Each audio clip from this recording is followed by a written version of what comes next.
I'd like to welcome everyone to another CMC podcast. This is one of your hosts, Doug McElmurray, and with us today we have a guest, Dr. John Madigan. Dr. Madigan, would you like to introduce yourself and tell us a little bit about yourself? Well, thanks, Doug. Thanks for the opportunity to share some information. I'm a veterinarian at the University of California at Davis, and one of the areas that I do is emergency response and technical rescue involving large animals. And so I think you folks stumbled onto some of the activities that we've been doing. And I'm an emeriti faculty now, and I started our veterinary emergency response team actually back in the early 90s. And we do technical rescue trainings and also some local response, as well as some bigger disaster response for fire evacuation. And I'm at a very big hospital here at the University of California at Davis, where we can receive patients, and we see lots of things that need technical help to get up and stand, and that's how I got into this. Okay. And then I know when we talked the other day, too, you have an extensive history even before becoming a vet with animals and being out in the field, correct? Yeah, I grew up on the guest ranch in children's camp where we had 60 horses, and we go out on trails, and then they'd be loose in the wintertime up in pastures. And I worked with a lot of cowboys, and horse would get into trouble and fall down and different things. And so working with these cowboys and ropes and things of that nature, that's kind of how I grew up, starting doing those things when I was 15 years old. Then when I got into veterinary medicine, I didn't realize that some of that practical, experience with what we call animal incidents now is helpful to me to approach those things. Excellent. So what actually then got you into the animal rescue portion of the business, if you will, after you became a veterinarian? Well, yes, Doug, that what happened was I was in private practice in rural northern Mendocino County, and I got hired at UC Davis, which is a referral hospital. And that means that things that veterinarians or owners are having real trouble with, they get sent to our facility. So one of the types of patients that started coming in as I assumed my role as a faculty in receiving emergencies there were recumbent horses, what we call down horses, or horses that could not stand for a variety of reasons: spinal injuries, viral infections, trauma. There's kind of 40 things or so that can go wrong with a horse, from extreme muscle problems and all that. So I saw a lot of these patients coming in, and they did very, very poorly. And everybody said, well, that's because these down horses don't live very long. And then the sling equipment we had, because a horse is struggling, something to remember is a horse is a prey animal. So this is a real big thing we teach all our first responders and everything, is that they get away from the saber-toothed tiger or the predators by running. So if they're stuck down and they mentally know they can't get up, they've got the fear response going, and they struggle and fight, and they're quite dangerous to themselves and whatnot. So they can deteriorate very rapidly if they're recumbent. So we would try to lift them up and assess them. Well, the slings we had were very ineffective. So having been in private practice, I had a welder friend, a guy named Charlie Anderson, who built tripods and things. And we got talking one day. I said, I really need a better horse sling. And so we started a project that ended up lasting 8 years. There was not a lot of brilliance that went into it. It's just trying some new things. And we actually consulted with Alice King Chatham, who designed the suits to restrain animals in the Mercury launches of the first rocket ships, where they put mice, rats, and then dogs and monkeys into space. And so she was an expert in how things go around the body to hold an animal comfortable, if you will. So we designed a system that lifts by the skeletal system. And over the years, we developed a pretty doggone good sling, so that for these horses that would come in the hospital, Doug, couldn't get up, we could then help them get up and make a better assessment. So lo and behold, in 1992, we get this call, goes to the dean's office, that there's these 5 horses, 4 mules and 1 horse up in the Sierras at 8,500 feet. They were trying to cross this pass in late October, and a big snowstorm hit there. Well, the people that were on the pack trip there were airlifted out, and the horses were stuck up in this high meadow, and they had 1 day of open weather and then 2 weeks that they were going to be buried in 4 to 6 feet of snow. So they said, hey, can we airlift these things out? And so I figured, well, we lift horses every day in the hospital, and what's the difference between hooking them onto a helicopter with a cable and lifting them out that way? We had the equipment, and we had to do a shuttle then of these animals in one afternoon, with a caveat that the Forest Service and other people said anything that we don't take out today by dusk will have to be humanely euthanized, because they're going to die the hard way there, get frozen. And the owners and the vets and everybody there in the Park Service said that's what we're going to do. So we're under a lot of pressure. So we actually successfully shuttled them down to Dodge Ridge Ski Resort using our equipment. And my career in animal rescue started in that fashion, and it got quite a bit of publicity on the news. We didn't need to create a website that said we do animal rescue. Everybody seemed to hear about it. Yeah, that's excellent, and I can imagine, as you mentioned, that you were definitely under a lot of pressure there to make that first rescue successful, being the alternative was less than desirable for the horses and mule. Exactly right, and we were lucky that we're real familiar with this equipment because animal technical rescue with a horse, they get stuck off a ravine or something here and there. It doesn't happen too often, so they call these things low-frequency, high-hazard events, and maybe use the same terminology in the human rescue. But for us, it's not a low-frequency event to have a horse come into our hospital where we need to use this equipment, get the horse up. So we're pretty good at it, if I could say so, and pretty fast at putting it on. And we know how to use it. And that really paid off in being able to get those horses saved by time dark rolled around. Excellent. Now, can you tell us a little bit more about that Anderson Sling then that you used to rescue those animals? Yeah, so the other need that we had that fits into then transfers over to the technical rescue is horses that are being anesthetized, Doug. So they come into our hospital, they got a leg that needs a surgery or even a broken leg. And believe it or not, you can fix some leg breaks in horses. Well, they have to go under anesthesia. And then here's the tough part. They got to wake up from anesthesia and not hurt that leg. When they're waking up and they don't know where they are and they're struggling and they have that fear response, that's going off in their brain, better get up before the tigers get me. So we wake them up in the Anderson Sling. So you do the surgery, put them in the sling, and then the broken leg is off the ground, and you can adjust that so that the horse is just touching with the 3 legs till they get their wits about him. And then they realize, oh man, I got a sore leg here. I think I better be careful. Then we let them down and still use the sling as partial support.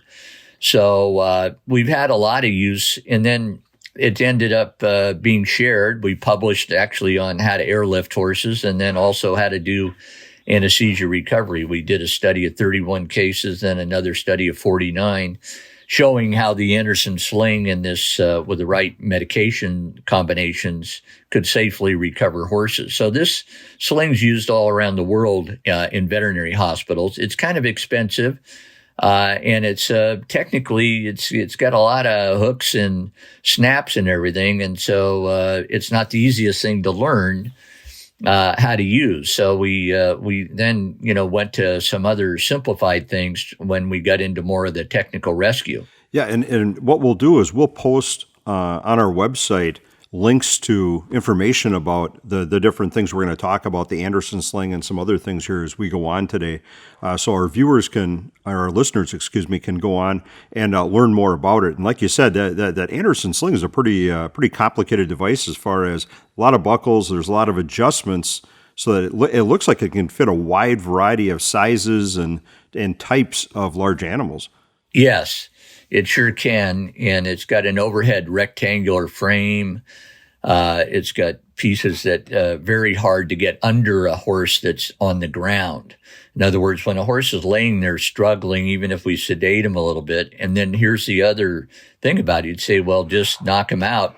Well, a horse has to stand. Our whole purpose of this recumbent horse situation or a technical rescue is get that horse out of the bad situation, allow them to stand, see if they can stand. So the more heavy you sedate them, the harder it is for the horse to have his wits about him, if you will, to stand up, and weakness that goes along with the drugs and everything. So we saw a need to get for something to get under a horse easier and then still lift them using what the skeletal system as the lift. The old slings went under the belly, so you kind of lifted a horse like a crate of bananas, and they weren't too happy about that. They couldn't breathe and that kind of thing. So our equipment all is designed to lift by the skeletal system, and then we do studies with those things to make sure they can breathe and that the pressure doesn't cause any problem when we're doing a lift. So you alluded to,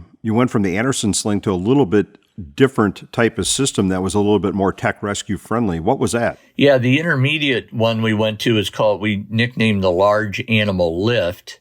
And you could slide this thing underneath the horse using some J hooks and other things. So if a horse was struggling to get up from anesthesia, struggled to get up, falls down, they don't have the Anderson Sling on. It's a horse that just had a unexpected difficulty waking up. Well, they can break their leg trying to get up when they don't know where all, they're still, semi-conscious, if you will. So we slide this under them, get it on there while the horse is down, and then just pluck them up, if you will, using an overhead hoist, and it goes under the sternum and the rear legs. And so that was that was our next step. And then that worked out pretty well in the hospital setting, but it was still pretty big and had an overhead bar. So we ended up with the system that we're using now called the loop system, which I can tell you about when we're ready for that.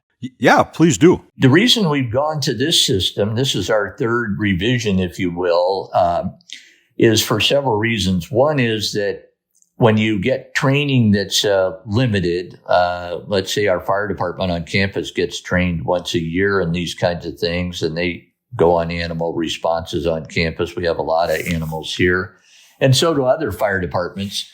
And our students, they get a limited amount of time training. So we thought, I've got to get a simplified system that actually doesn't involve any knots. And I know when I'm talking to a rope company, that probably sounds like a very extreme type of approach. But for our veterinary students that are learning all this anesthesia, chemistry, and all this stuff, this fits the type of student that we have that maybe hadn't grown up on a ranch or something like that. So what this loop system is a device that fits in a duffel bag that you can carry to an incident that will do 90% of the things that you need to do to get a horse or a cow or another animal out of a ditch, out of a trailer that is upside down, stuck somewhere, drag them or lift them. And so it's something that we studied and then did a 6-horse experiment there at Davis, and with our animal use, of course, all approvals, just to make sure that it was comfortable for the horse, it didn't hurt them, and they could actually be suspended by this for a period of time and not produce any nerve damage or muscle damage.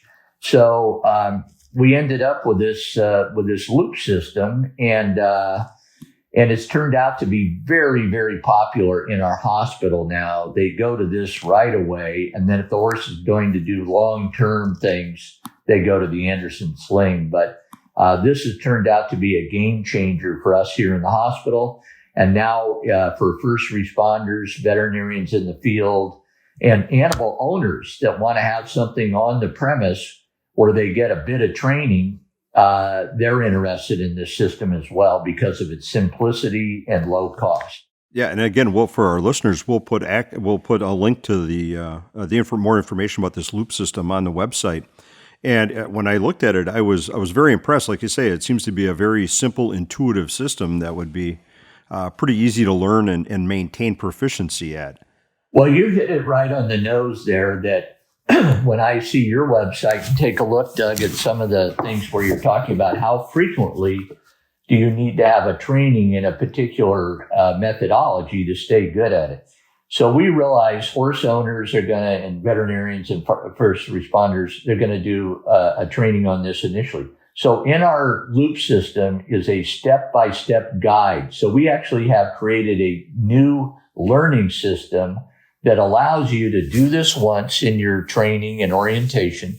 And then you can click a QR code in this little booklet that's in the bag and watch it. But also there's a step-by-step. So our fire department, when they come over, they read it to the person that's putting the loops on the horse. It'll be, all right, we're going to use what's called a forward assist, pull the horse forward, or a rear assist, or we're going to roll the horse. So, okay, then what do we do? Step 1, throw the loops over the upper front leg. Got it. Step 2, put the loops over the horse's head, pull it towards you. So when they're standing in a safe position behind the horse, they're actually getting read to. That's our methodology. So even when we go to someone that's got a lot of technical rescue training, you read those step-by-steps, and this works. This allows you to have training at one point or minimal training and follow a step-by-step guide and put it on in the correct fashion.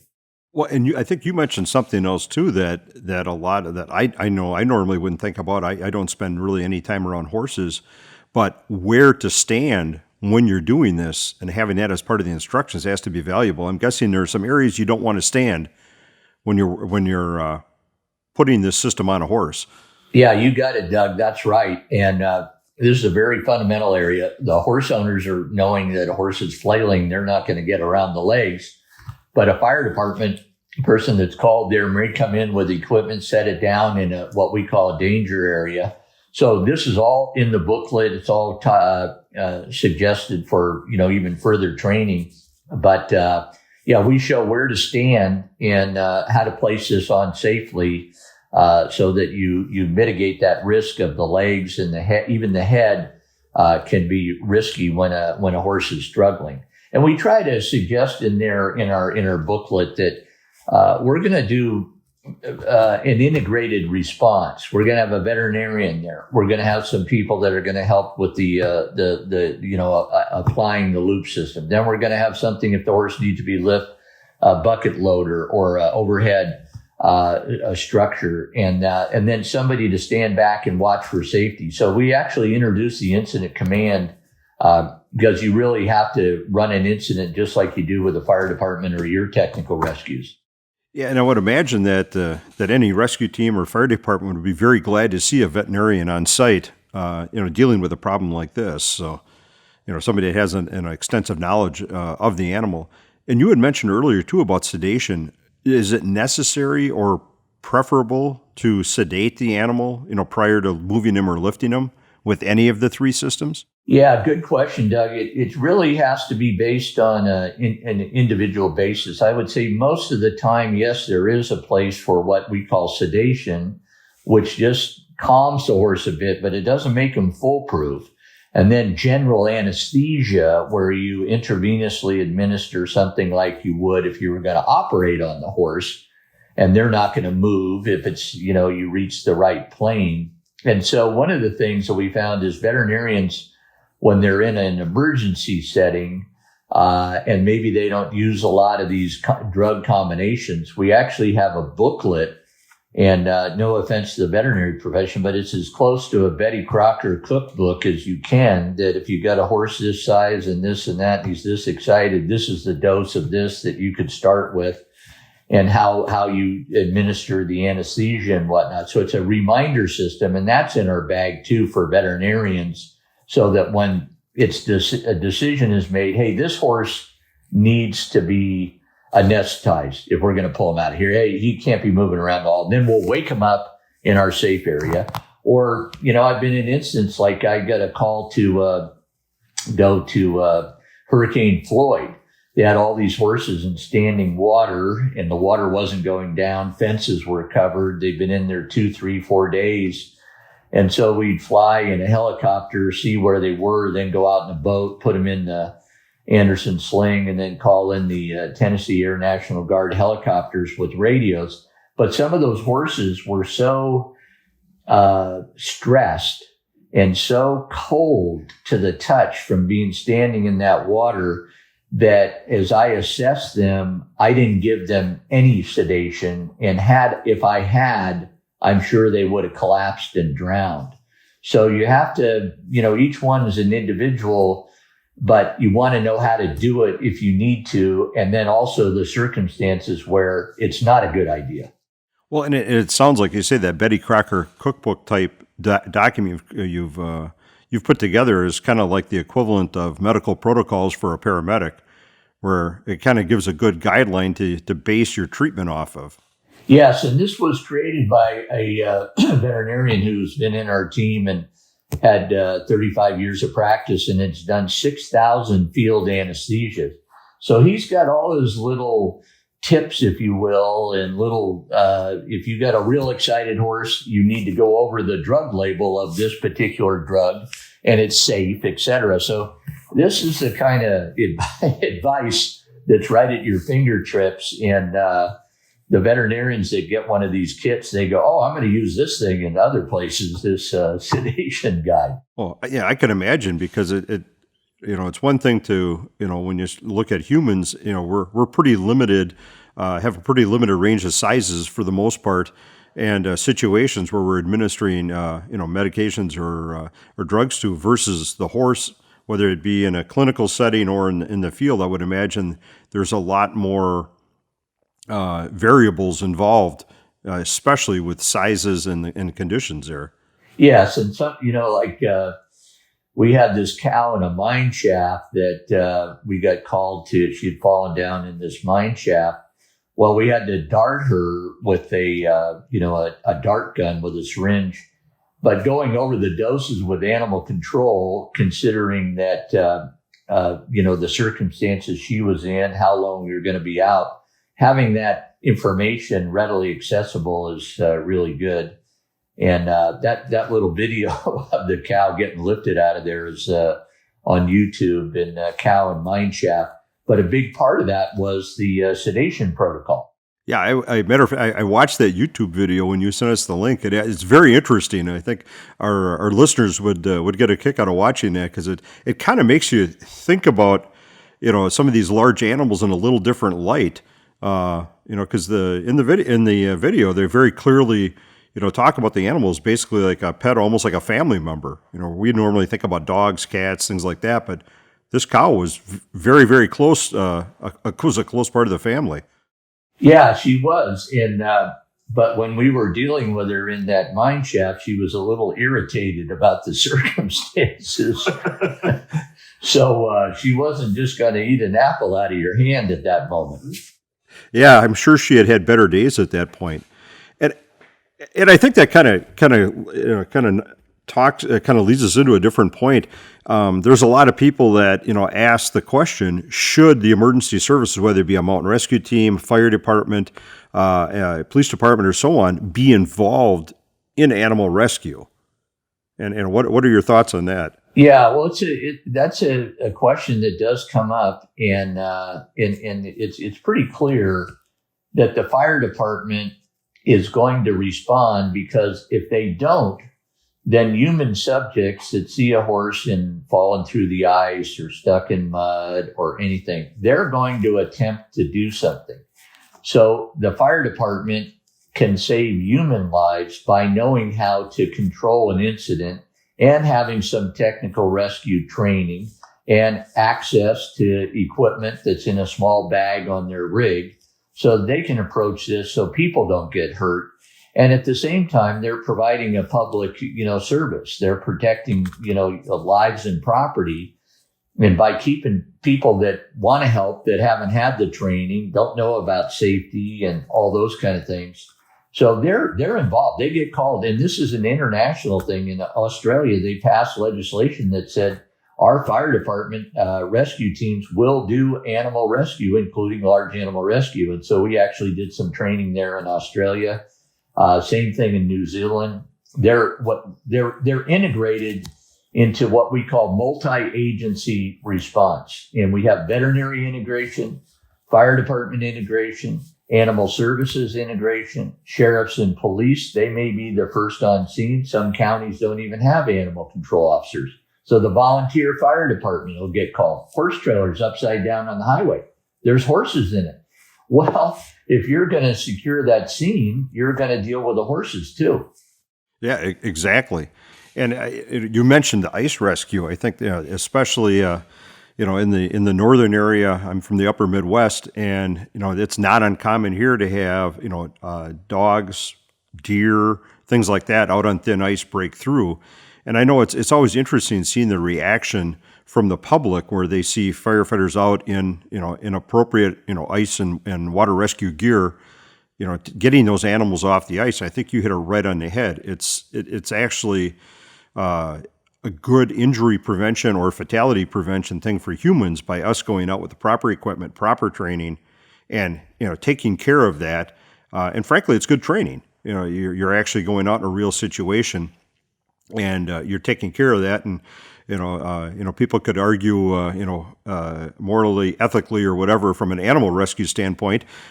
People are going to have their own opinions about that, but I don't think anyone can argue, like you said, that you're potentially saving the life of humans, because if we don't do it, somebody else will, whether or not they have the training or the equipment or not. People have a soft heart for animals, and they're going to go out and they're going to do, things that may not be the smartest or best thought out plan. That's exactly right, Doug. And then the other thing that the benefit that these fire departments that have incorporated the technical rescue in is that when something like that happens, there's a lot of media attention, a lot of news attention and awareness. And when the public sees that, they really like the fire department. The board of supervisors, they're going to get a note saying, we really like that unit. And when it comes time for budgeting and funding like that, this awareness that they're doing what we call the right thing in these circumstances, it really ends up facilitating getting the proper equipment, not just for animal rescue, but supporting them in the way that they should. And I think that would that definitely will perk up the ears of most emergency service personnel. In the days of reduced funding and reduced resources coming in, and anything we can do to assist them, with good not only good PR, but possibly access to different funding and so on, is going to be a help to the department. It's going to benefit not only the department but the entire community. Yes, that's what we found, and it really does work that way. When we have a veterinary emergency response team, and then we'll respond and say the fire's here, Doug, in Northern California, and they'll ask us to be there at the shelter or to do search and rescue. And when we do that, and we put a few clips on our Facebook page through the University of California, Davis, the donations that come in pay for all the animal care, all the referral. It's amazing. Yeah. Yeah. Well, and one of the other things that from a technical rescue standpoint, one of the first things we teach people is you need to determine very quickly, is this a rescue or is this a recovery? And with training, I think it's pretty it's not easy by any means, but there's methodology out there for people to recognize, rescuers to recognize whether a human, or I should say a call involving a human is going to be a rescue or recovery. But I would be willing to bet the vast majority of rescuers out there aren't going to be as well informed, especially when it comes to a large animal like, a horse, cow, and so on. What is the help? What do you think is going to be the help of the veterinarian coming in and helping them make that assessment, whether or that this is going to be a rescue or a recovery or a euthanasia type event? Yes, that's a very good point. And so we've really expanded on that, and by creating a network, and then we try to have veterinarians trained so they know about emergency response. We have 140 students taking extra training in this, so when they're out in the community and they get a call, they'll go out and hopefully be able to be on scene. But sometimes when you can't and you have FaceTime and you have other ways of recording or even describing or taking a few pictures and texting them to expertise that we have at the university, this goes on all the time. And well, it may be even just something that's pretty obvious, but they want a, confirmation that this broken leg, this dangling leg on this horse that's struggling to get up, or a cow that's hit on the road, isn't going to make it. And that, if we use our sort of telemed networks in the veterinary community, we can help with that assessment and then say, yes, that's a situation where humane euthanasia needs to be conducted. And that's we briefly spoke of that previously, and that's another topic. But that's all part of animal rescue response. Like when you go out, you made a good point. You call it recovery, and we'll go there, and usually the animal's alive. But do they have an injury that is absolutely very clear that there's going to be no recovery whatsoever? Yeah, and what options are out there if it does unfortunately come down to euthanasia? Do you need a vet on scene, or are there other options out there that are practical and humane for the animal? Yeah, so that's a really good point. Well, we veterinarians have drugs that are basically an overdose of anesthetics. And now there's all this big issues with carcass contamination. If a horse is down in a ravine with a broken leg and he's struggling and the vet euthanizes, that carcass could be, if a predator comes in there and birds or eagles or whatnot on a freshly killed animal, they can be poisoned by that. So we've created another system that makes minimum contamination, and it just got approved by the American Veterinary Medical Association.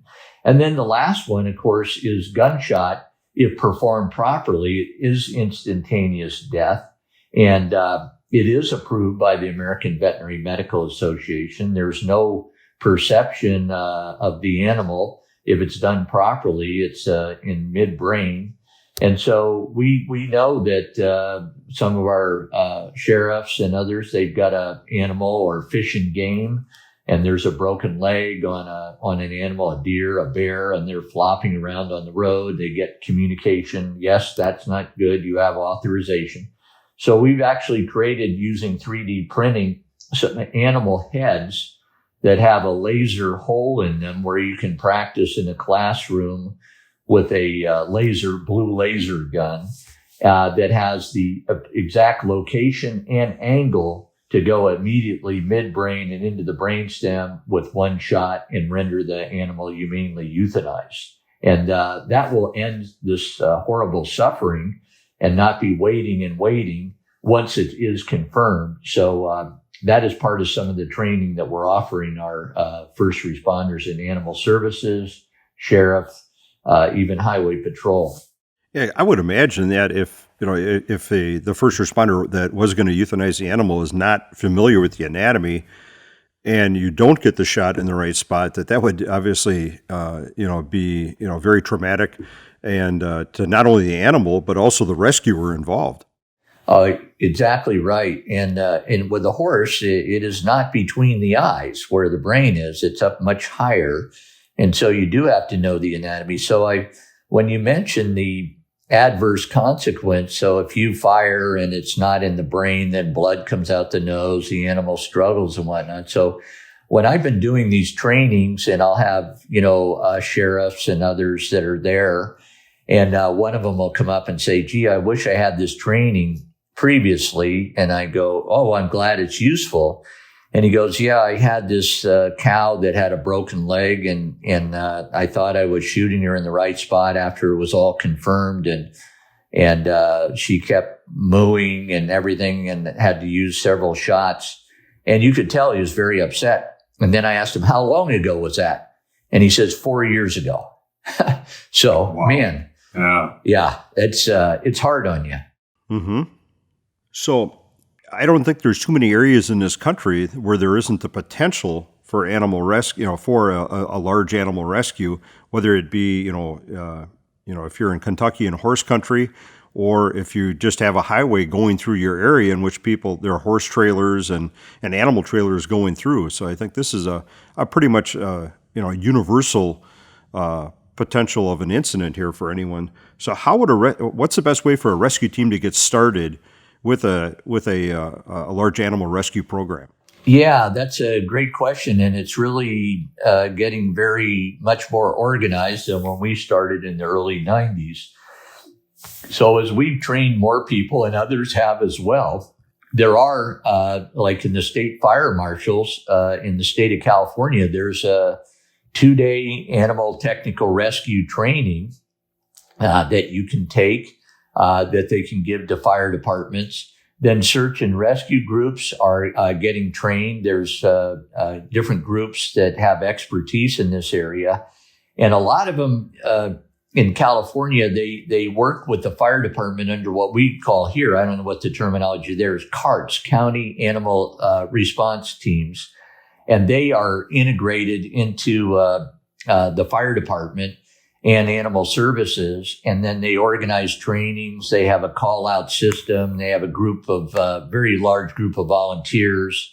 And that fits into the evacuation teams where you've got to move horses out with you need more horse trailers and things like that. So these communities that it's not just technical rescue, but it's evacuation and then search and rescue those that couldn't get moved out, bringing food to them till the area is safe to get back into the general public and things like that. So you integrate with your Office of Emergency Services, find out, is it through Animal Services? Is it through the fire department? Is it through the sheriffs?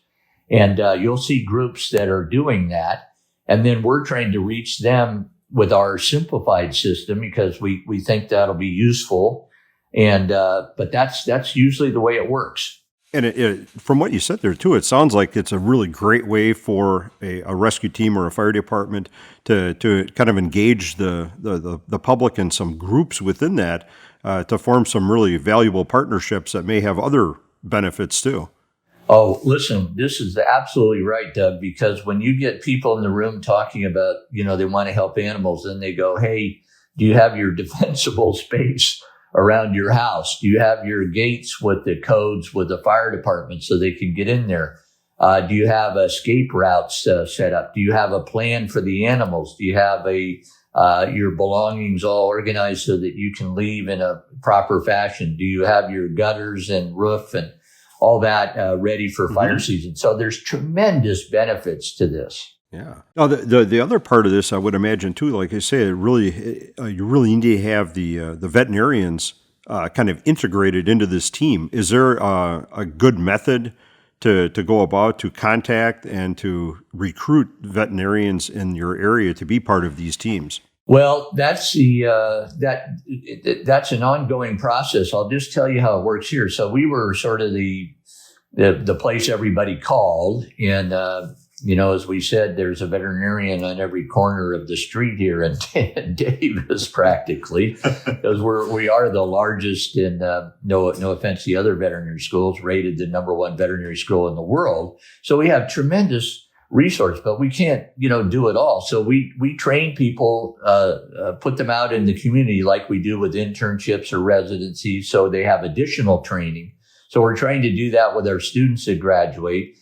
And then we're starting a train the trainer program with our loop system because we think it'll cover about 90% of the things a veterinarian or a technical rescue has to do. And it's easy to take with you, and it's way less expensive than any of the other devices that are out there.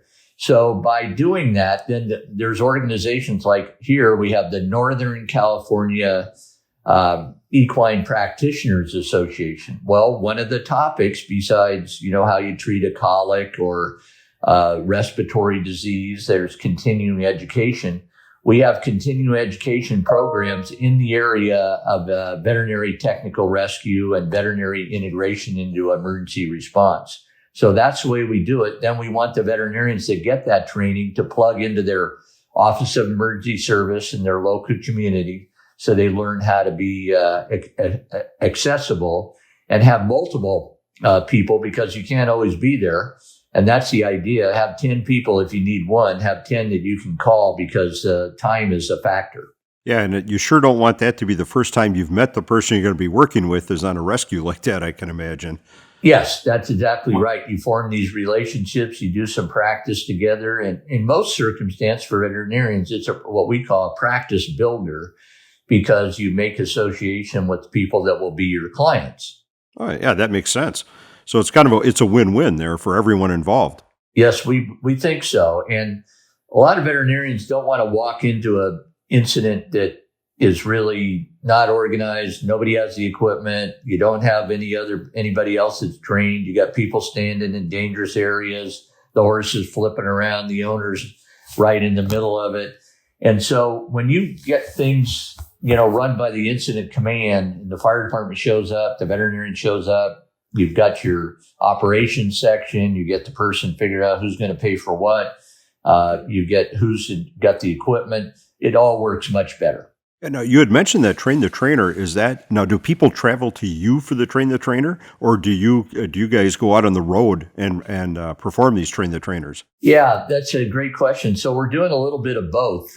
We have symposiums here at Davis, and then we have breakout sessions where you can pick, the things you're interested in. So that's part of what we call CE, our continuing education.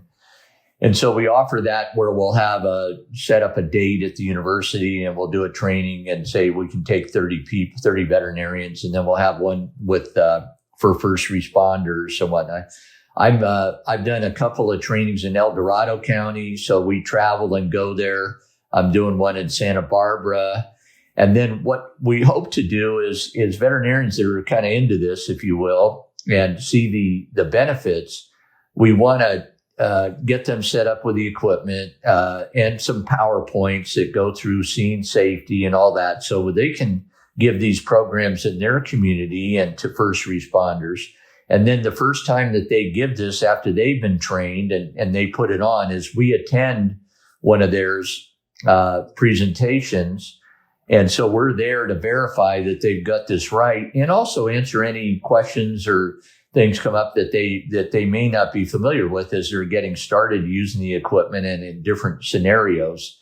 And so it's very similar to what they do for the train the trainer with our search and rescue groups and whatnot, where you want a person that has that extra expertise to share with further groups. And that way you spread this thing out.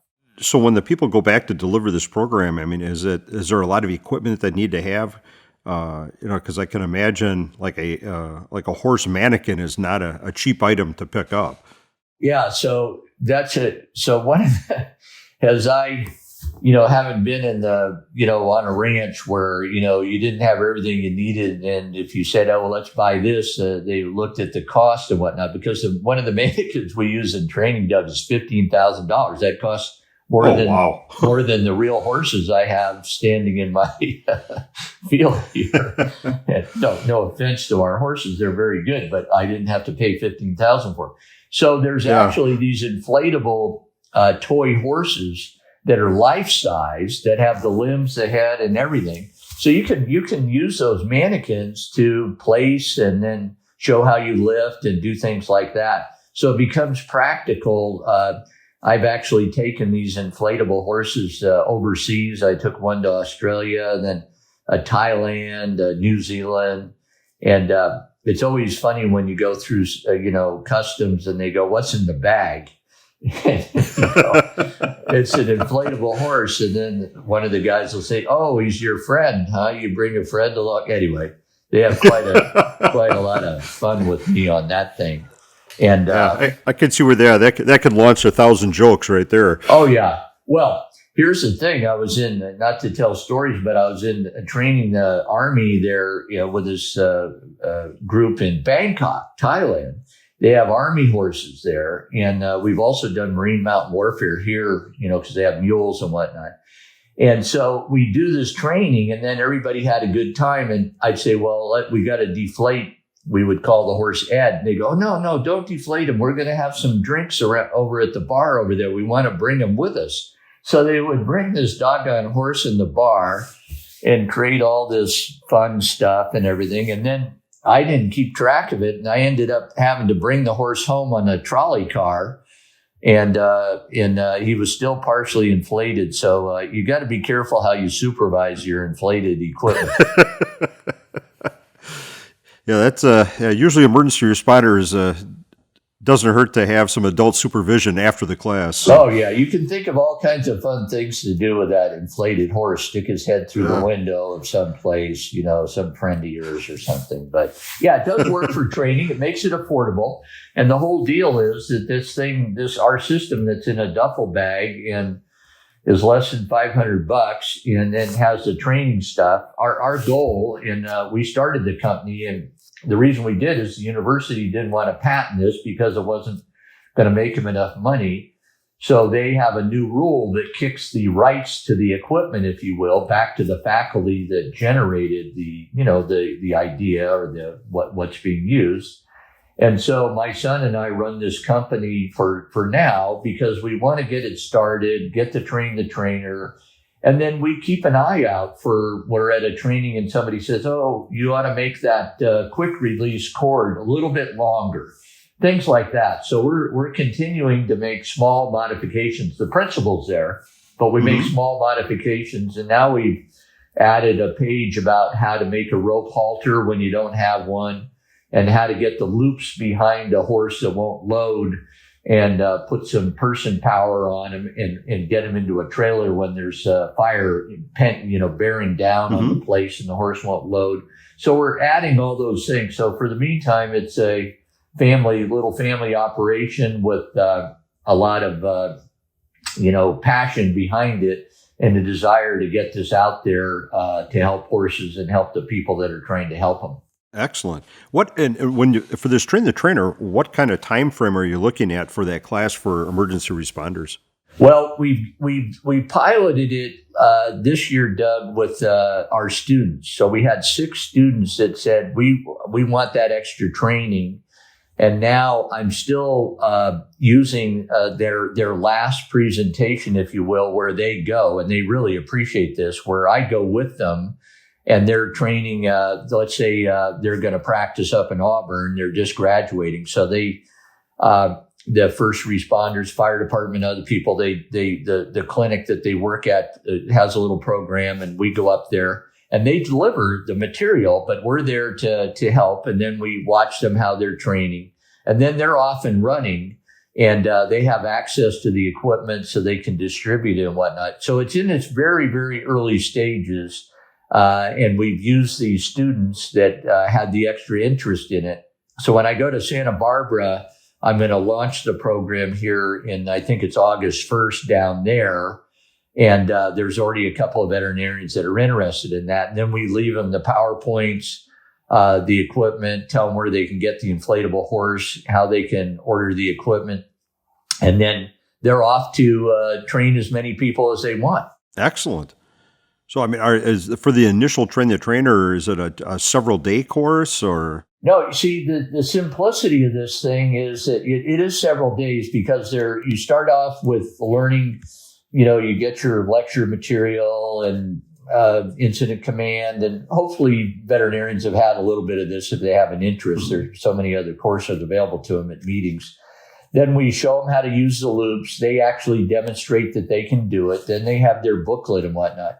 So then the next step is that they schedule a training where they're going to be delivering it, and then we meet with them and watch them deliver these.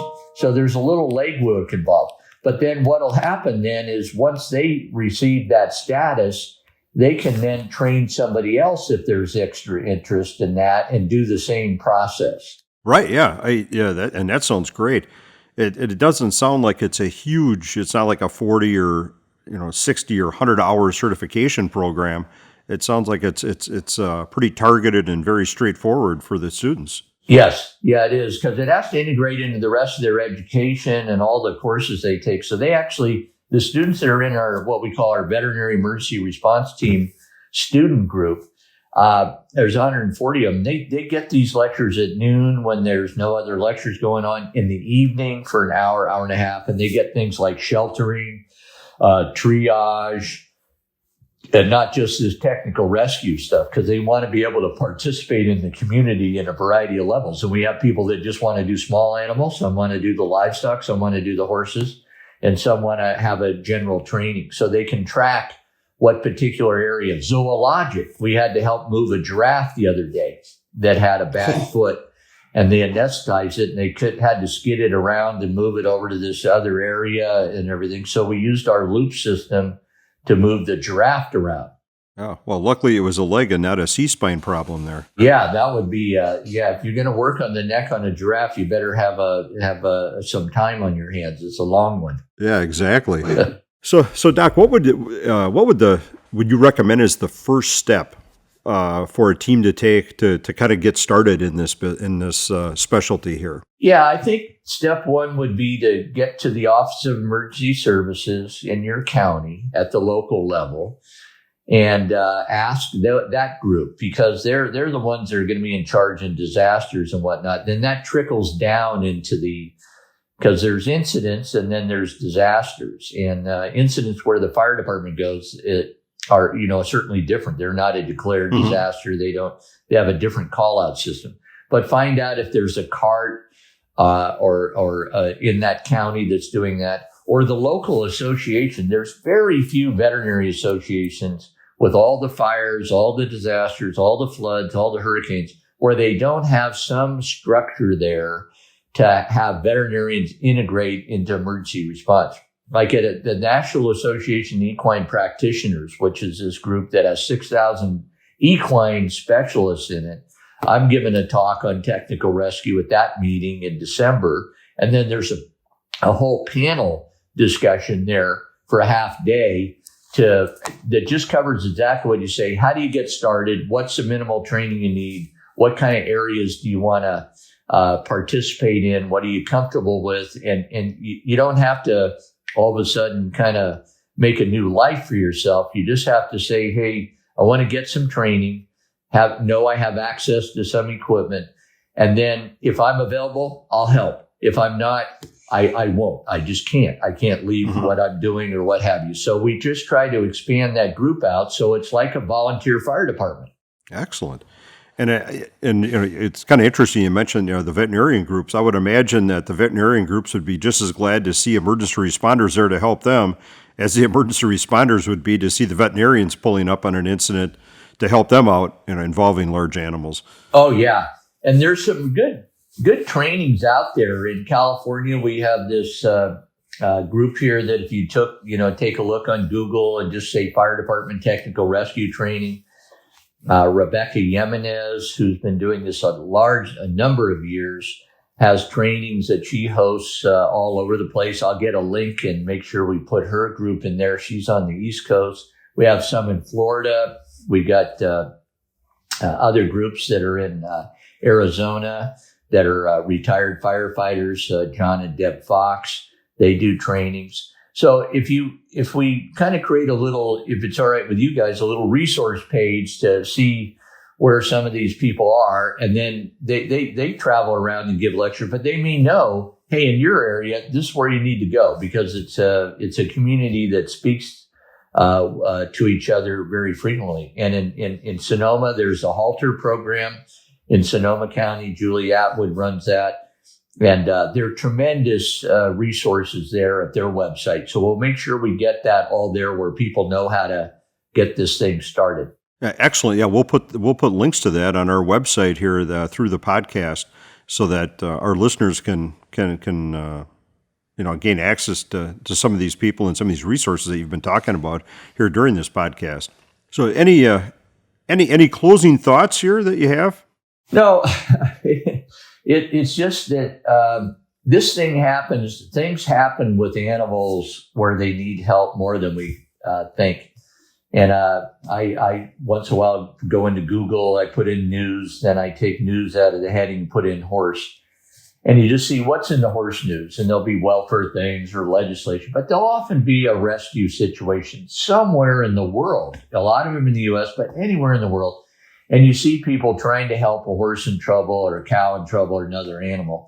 So it's something that's worth doing. And in the United States, we have a very close association with animals. And being able to help them when they need the help is sort of integrated into how we, as a society, function. So I think it's important, and that's what drives me to do it. Well, actually, we sure do appreciate you, coming on and being our guest here. I know it's been very educational. I've learned a lot just over the time preparing for this podcast and you and I talking. It's been very interesting. I know I've had the opportunity to talk to a couple of the neighboring fire chiefs here after you and I talked, and their interest is sparked. I know they're going to be reaching out here for more information. And this is something I see as kind of a universal need throughout, our especially North America, where we all have the potential to have this type of incident, and none of us like surprises, right? Other than birthdays and Christmas, as my old boss used to say. It sure would be nice to be prepared, and I think you really pointed out too the multiple advantages of reaching out and partnering with the different organizations and different community groups, to make this happen. We'll have many side benefits other than just animal rescue. Yeah, and the reason that we think we can really get this to expand is that, as in the early days of this, we had the Anderson Sling, and only a few places had it. It would take forever to get the sling to a place where you needed it. By that time, the horse had secondary trauma, head injuries, things like that. Then, so we know that the more likely you are to have ready access to a piece of equipment that you can carry to the site that's readily available and simple to use, that's going to bring more people into this. Because if you get called out and you got to wait for the rescue trailer that's behind the locked thing, and only one guy's got the key, and they don't do it too often, and nobody's looked in the thing. I think about inventory management and things like that. So having everything in one duffel bag that you can carry there, we think is going to facilitate the goal that I just talked about and you mentioned. Mm-hmm. Very much so. Well, thank you again very much for joining us today on the podcast, and hopefully this has sparked the interest of our listeners to look into how they're going to address large animal rescue. Oh, that's great, Doug, and I appreciate your CMC organization. You got a great website there, and it's really marvelous to bring the animal component to a little more awareness. So thank you very much. Excellent. Thank you.